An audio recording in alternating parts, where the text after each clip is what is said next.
there for us to talk about. So let's speak now to Hifsa Iqbal, who joins us from Stoke. Hifsa works for the Prevent programme, going into colleges and universities around the West Midlands. We're also joined by Khalid Mahmood from Birmingham. He has been an MP for many years and is standing again for the Labour Party.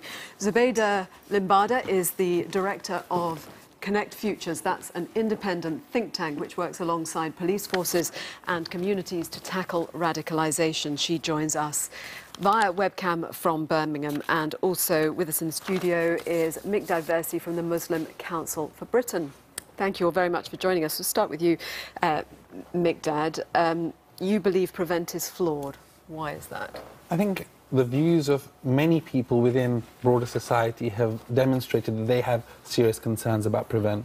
Amrit Singh from Open Society Justice has talked about there being serious and long-lasting damage to young children as a result of Prevent, a view that seems to be shared by Lucy Allen from the Conservative Party.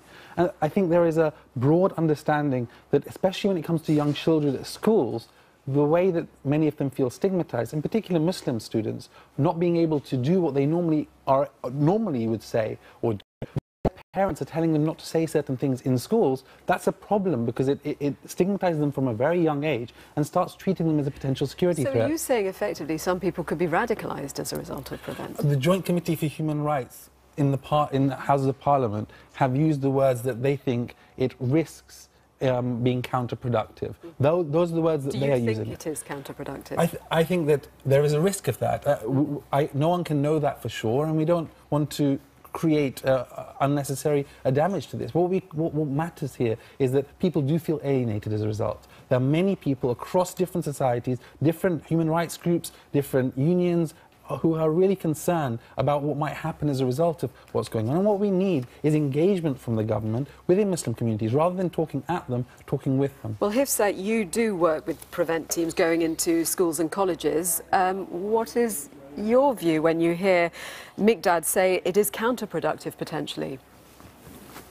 Hi, good morning, Victoria. You're absolutely right. I work specifically with colleges and with universities in the West Midlands region. And as your reporter said initially, Prevent is fundamentally about safeguarding. It's about protecting young people who are vulnerable for all sorts of reasons and could potentially be radicalised and taken down the route of, supporting terrorism or committing terrorist atrocities themselves. I'm concerned by what Miqdad says, because my experiences working within colleges, with universities, is actually quite different. Some of the reports that have come out in relation to Prevent and how people feel. Some of the cases, for example, that have been quoted have had nothing to do with Prevent. They've been specifically issues around safeguarding. Sorry to interrupt. I want to actually get down to the nitty-gritty of what you do and whether you believe that you have come into contact with people who've actually changed their views, who potentially have been going down one path, and you've sort of seen a change of perspective as a result of the conversations that you've been having. The conversations that I have specifically within the colleges and with the universities tend to be on the whole with staff, and it's about having an understanding. Sorry, my earpiece is falling out. It's about having an understanding of what these vulnerabilities are.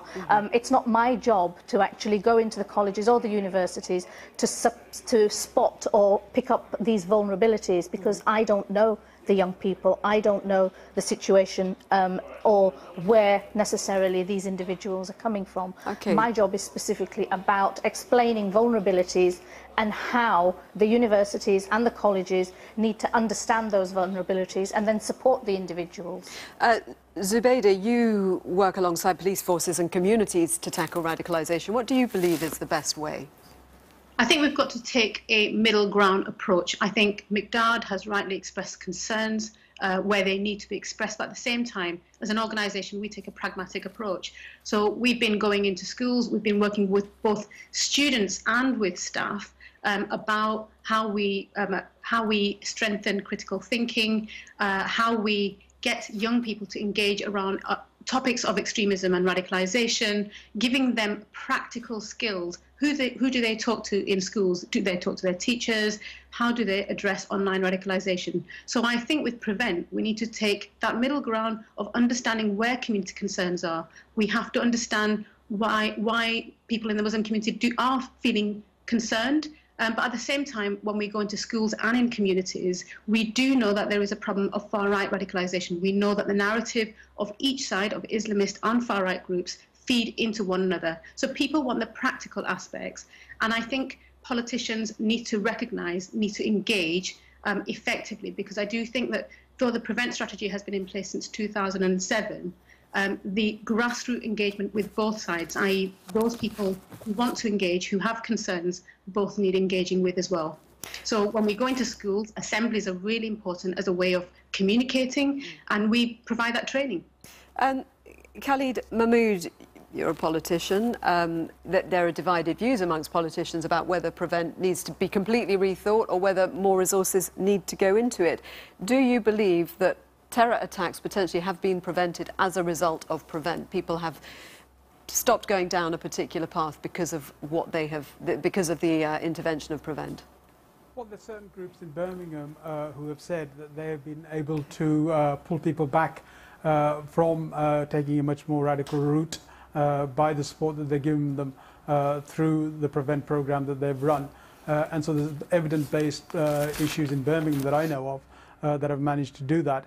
And I think the real issue here is twofold. One is in education, where at the moment we have a duty in terms of child protection. If there's a child abuse or a CSE case going on, then the colleges, universities and the schools are perfectly legitimate to look at that. If the same thing applies to somebody being radicalized, then people are saying, well, no, they shouldn't be doing that. Well, you know, this is a bit of a red herring here. This is a purely a child protection issue, and in that respect, I don't think it should be a problem. Where the issue also relies, and Migdad was making a point about this, about the general community-based PREVENT, there are issues that I've said all along that we need to address. But the fact is, people like Migdad, the Muslim Council of Britain, needs to come out and say, well, they're not happy with this, then what are we going to do? What we need to do is people to come out and say, if they're not happy with these sort of issues, let's change this and do something about it. I think there are changes that need to be made to PREVENT, but at the time, this is the process that we've got. If we don't engage with it, then somebody else will do things that you don't like. So I think what I would say to people like Migdad is, if you don't like what's happening at the moment, come forward and say to the politicians, say to us, there are issues that we want to engage with, there are other issues the way we should look at it. I think at the moment the PREVENT deals with much smaller organisations. What we need to do is to do it on a national basis, engage with the mainstream of the Muslim community to deal with that. I think there should be helplines set up, both in the way that young people need to approach and have access to those people. A helpline, something like we have in Birmingham with the Muslim Women's Network UK, who do a tremendous amount of work, and that helpline, which is about domestic violence, about other issues that they want to discuss with people, a lot of the issues on radicalisation comes through that as well, because one thing leads to another. I want to pick up on all those points with you in just a few moments, but I just want to pause for a moment from this conversation just to bring the very sad news that another victim of the Manchester bombing has just been named. It's a Cheshire police officer, Elaine McIver. Her family have said she would want us all to carry on regardless and not be frightened by fear tactics. She is the 19th victim to be named of the 22 killed in the Manchester bombing. A brief statement has been put out saying Elaine was a much-loved daughter, sister, auntie, friend and colleague, the best we could have ever wished for.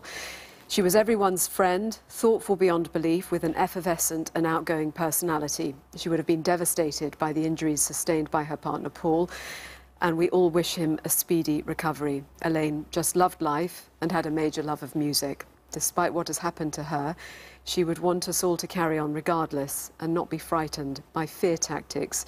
Instead, she regularly urged us all to rise up against it. Although we will all miss her beyond belief, we absolutely know she will live in our hearts forever. So Elaine has been named, just in the past few moments, the 19th victim to be named of the Manchester attack. And just a few moments ago, we also brought you the details of the 18th victim to be named today. That is Wendy Fall from Otley. She is 50, and she was named just a few moments ago. I think actually now we can bring you a picture of Elaine McIver. There she is.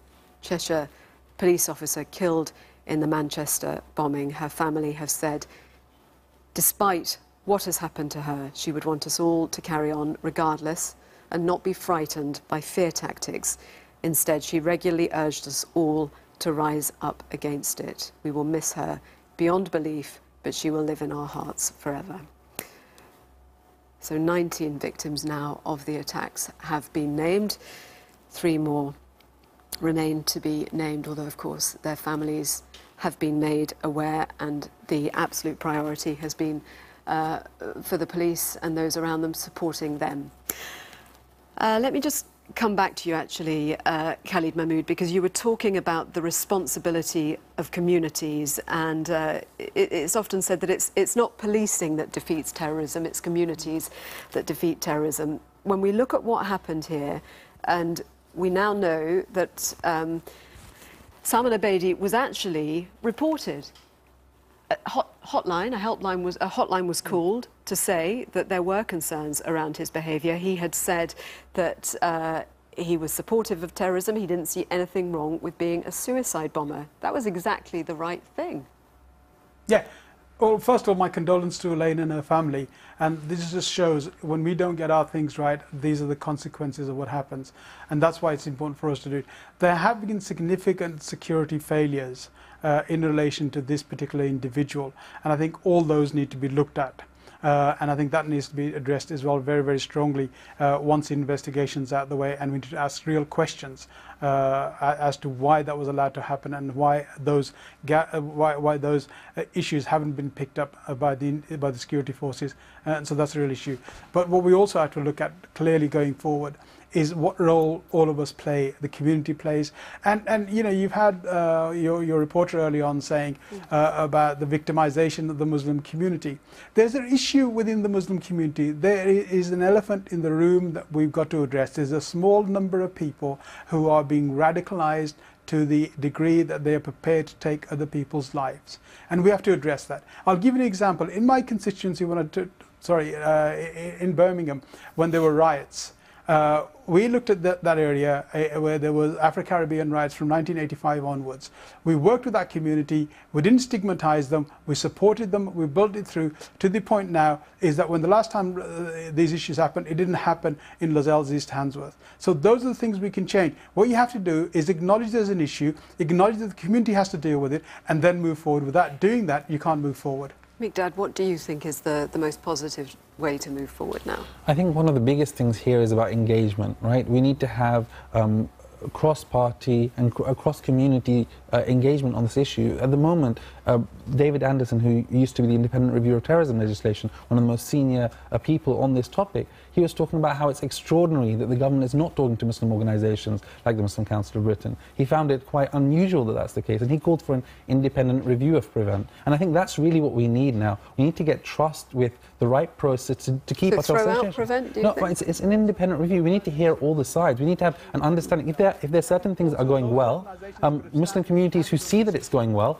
are likely to buy into that if they have confidence that there's an independent scrutiny of this policy and their views are being heard and understood. And I think it's all about trust here. We need to have that engagement, that positivity, because we all want to keep ourselves safe and secure. And the question is, how can we do it? That doesn't work one way. The trust has to be on both sides, and both sides have to want to work with each other to do that, not finger point at each side. And you can see from, for example, when the government introduces legislation like the Counter-terrorism and Security Act, we put forward a response to that consultation with ideas and views of how to move forward. When we've reached out quite extensively on a range of different topics to government to try and say, look, here are various things that can be done. We've talked to the Commissioner of the Police, we've talked to the Independent Reviewer of Terrorism legislation, we've raised a number of concerns, and all of those things we actually are engaging as much as possible. We think it's very important to do so, and I think that trust is how we can move forward. Thank you all very much. Miqdad Versi, Khalid Mahmood, Hifsa Iqbal and Zubeda Limbada, thank you.